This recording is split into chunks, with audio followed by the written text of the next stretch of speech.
Hello everyone, welcome back to another video from Gaming Basics. In today's video, I'm going to be showing you how to change your password on NYT Games account. So without further ado, let's dive in straight into the video. Go through your app drawer and launch open NYT Games application. Make sure that you're inside your main homepage of NYT Games.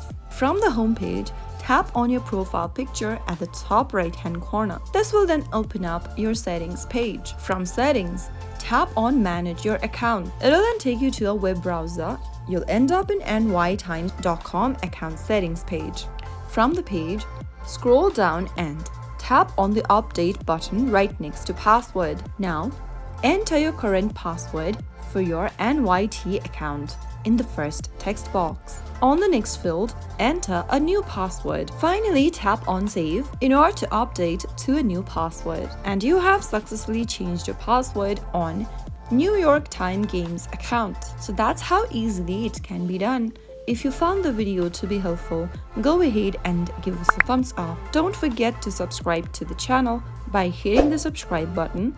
Also press the bell icon so that you'll never miss another upcoming upload from us. I'll see you again in the next video. Goodbye till then.